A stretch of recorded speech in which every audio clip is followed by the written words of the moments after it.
Well, it's always a pleasure to welcome L.A. Marzulli to Prophecy in the News, and he's come bearing a new DVD. L.A., welcome back to Great Prophecy. to be here, Gary. It's always good to have you because you have a way of looking at life from a biblical perspective, and yet you see some things that maybe other people might miss.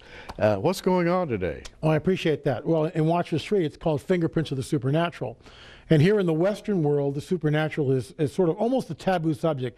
Even though we believe in what happened in the Bible, the miracles of the Bible, Moses parting the Red Sea, Jesus walking on water, when it really comes to the supernatural manifesting in today's world, most people, well, that doesn't really happen today. And yet what we see, and we try to show this in Watch the Street, we believe that there are events happening on the planet right now which talk and show us in graphic terms that the supernatural is in fact manifesting.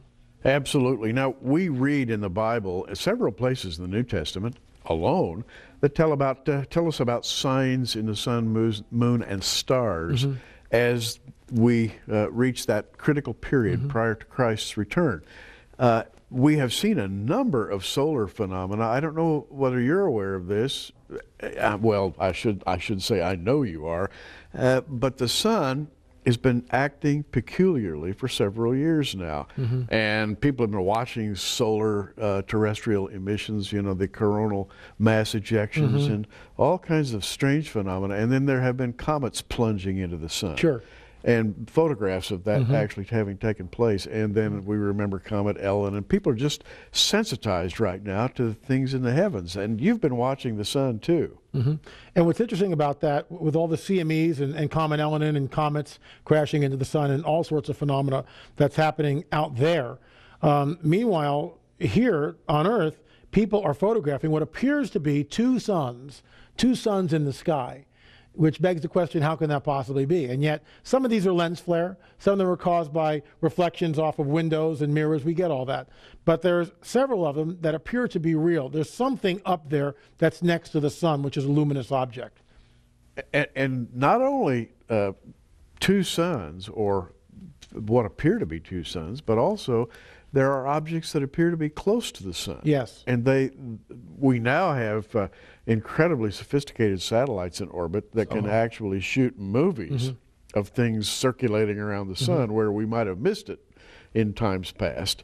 But on your video, you show objects, objects that even show signs of reflectivity close to the sun. Now, what's going on here? Well, we really don't know. But what we postulate is this, that NASA seems to be redacting the images, and they do it over and over and over again.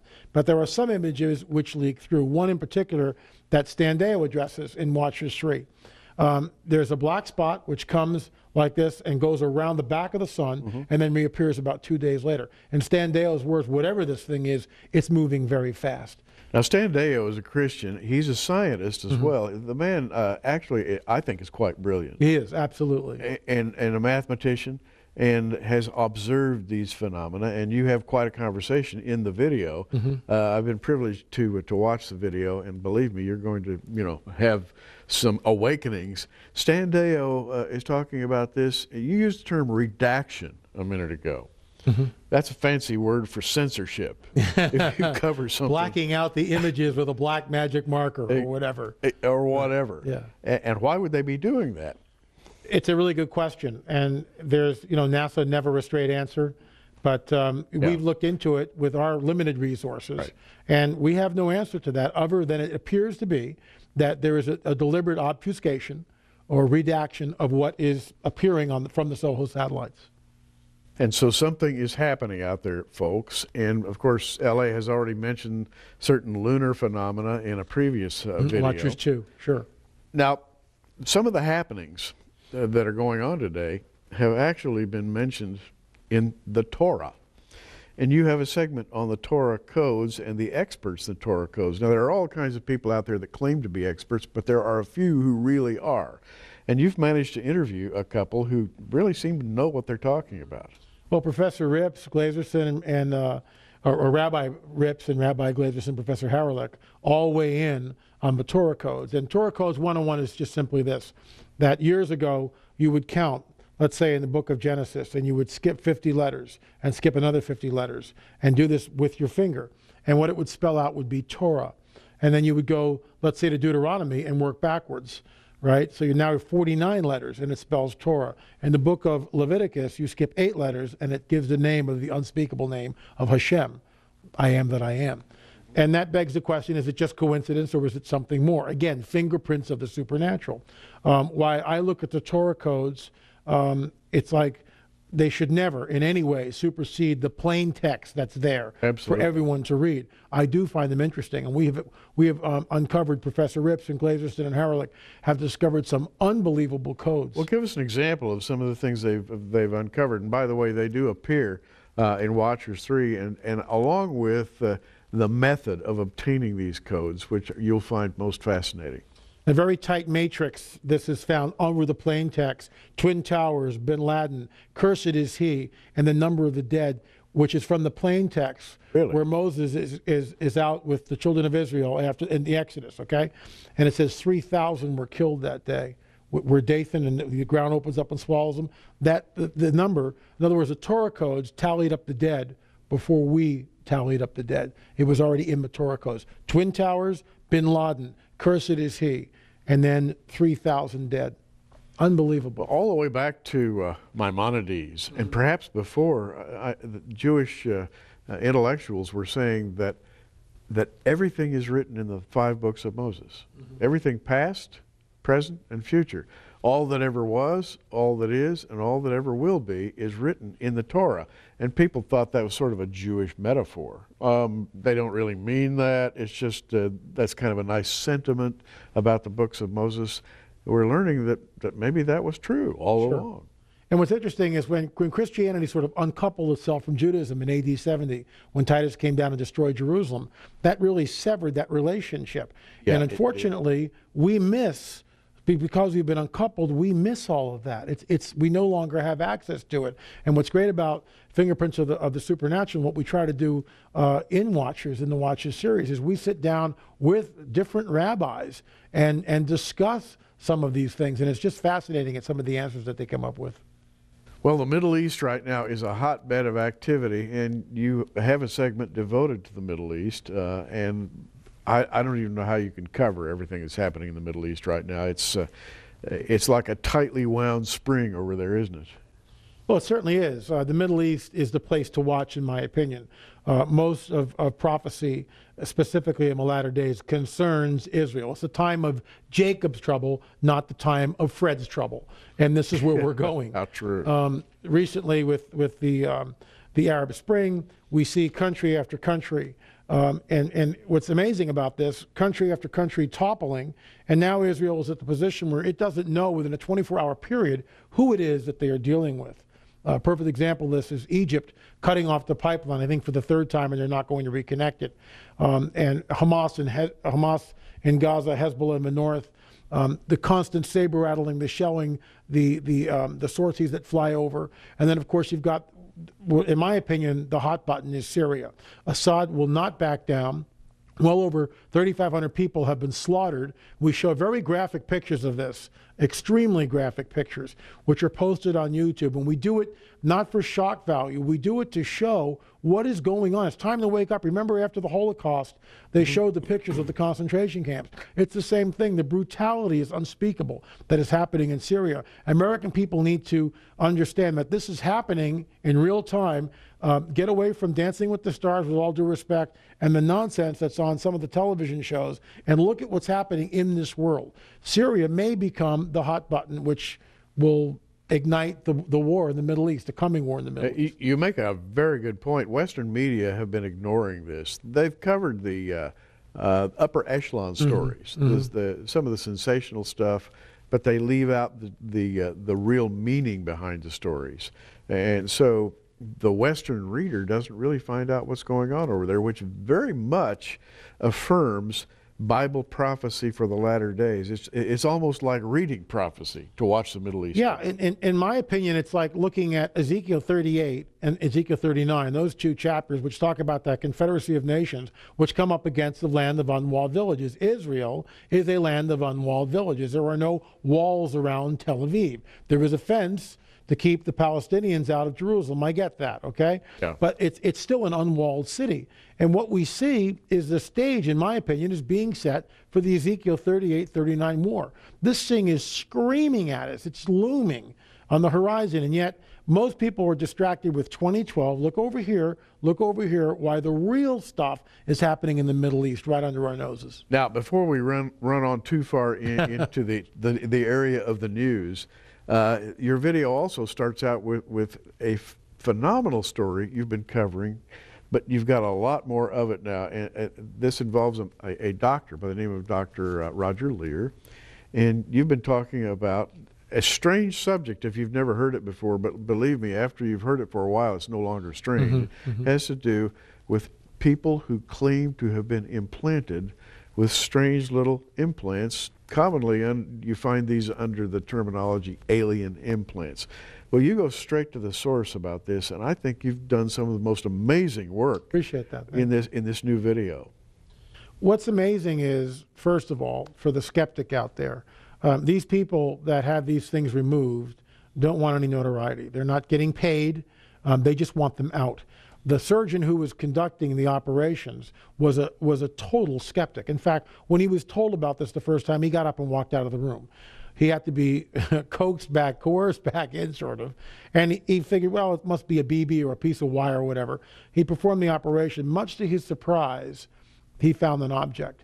And the object, there was a secretion over the object which he could not cut with a scalpel. What we find now, this is his 16th implant removal. And I remember, these people claim to be abducted by these small little gray aliens. Of course, we both believe that these are not aliens, not extraterrestrials. These are, in fact, the work of the fallen one. It's the work of Satan.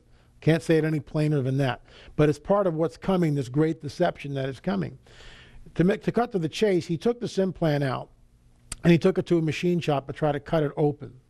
The machine shop, the hardest file that they have, couldn't put a groove in it, number one. They took a diamond-bladed saw, couldn't make a dent in it. They then took this small little implant to another laboratory, and they cut this thing open with a laser beam.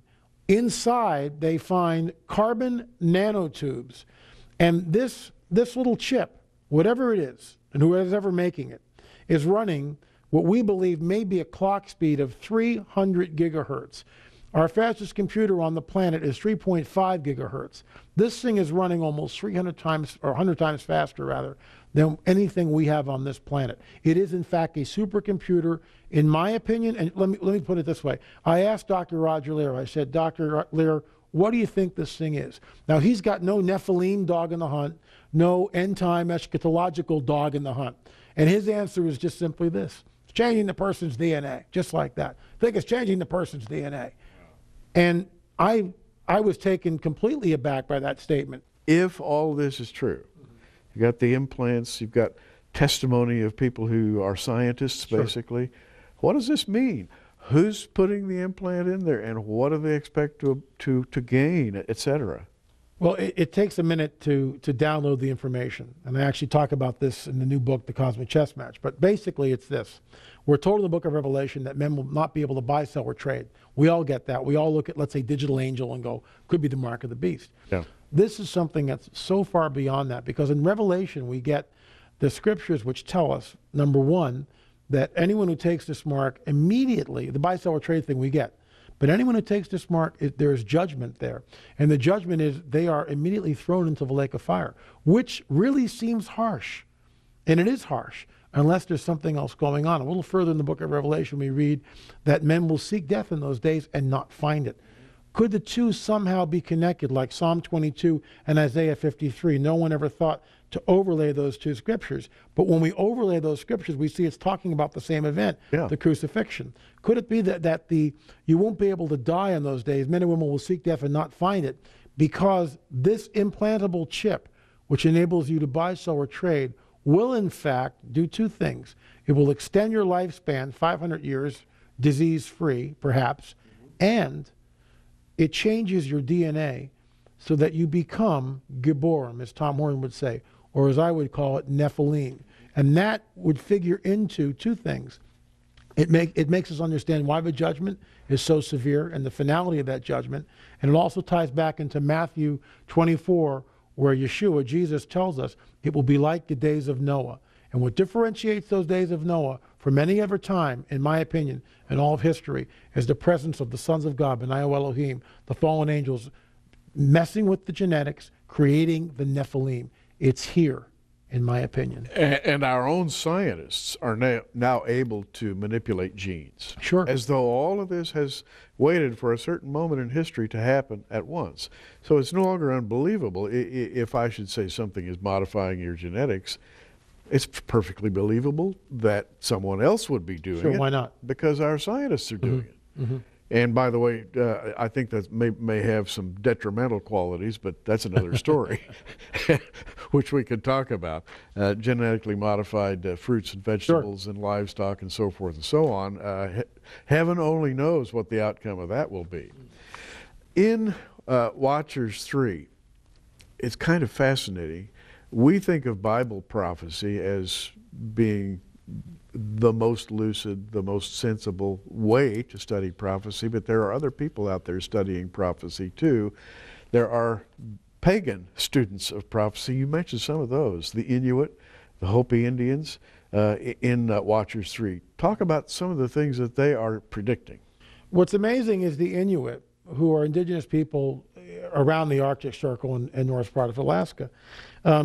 Unlike us here in the West, where we get our food by going to the market and we drive cars and all this stuff, the Inuit people are very in tune to the land. The slightest change in anything, because their survival depends on them being in tune with their surroundings. The Inuit say, sun is wrong, and this is a direct quote, sun is wrong, moon is wrong, stars are wrong, wind is wrong, and the snow drifting is wrong.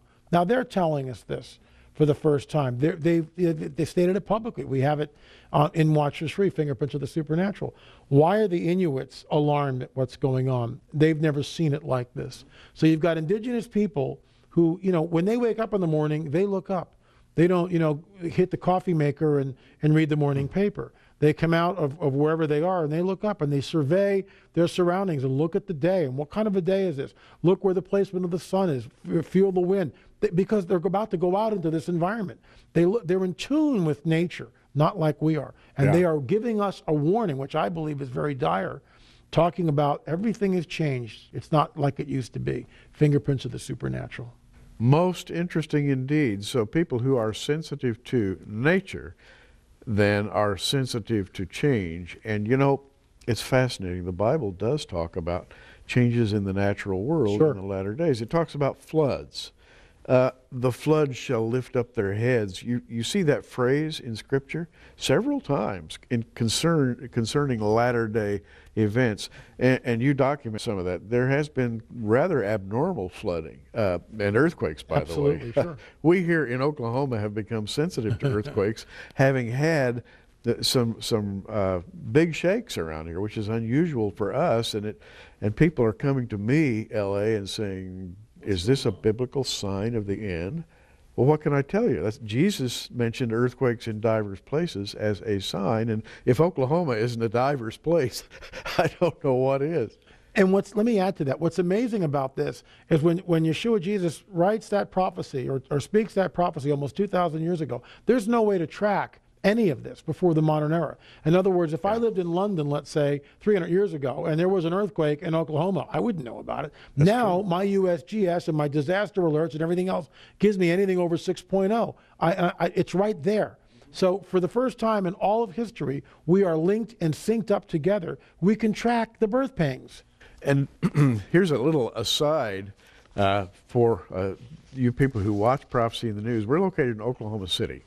About 40 miles east of here is a little fault, and the name of this fault, and I'm looking here in our local newspaper, it's called the Wilzetta Fault. Now, nobody's ever heard of the Wilzetta Fault. Guess how many earthquakes were in the Wilzetta Fault in the year 2010? 200. Okay. We had 200 earthquakes in the year 2010. We have already had close to 100. One of them, early November, was magnitude 5.6.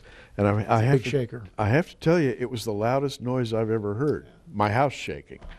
And we were nowhere near the epicenter. That is, it's like 50 miles east of here. I wouldn't want to be on the epicenter. Now, this is highly unusual. What could have caused it? What could have caused the earthquake in Washington, D.C.? You remember that, and you include that, by the way, in your DVD. What's the implication there? Again, I'm going on a limb here, but there could be, and we looked at seismographs, and it's in an earthquake, the tremors start like this, and then they get bigger and bigger and bigger. This is like, bam, it's like one event. And some people postulate that there was an underground nuke. Is it a test? Is it an explosion?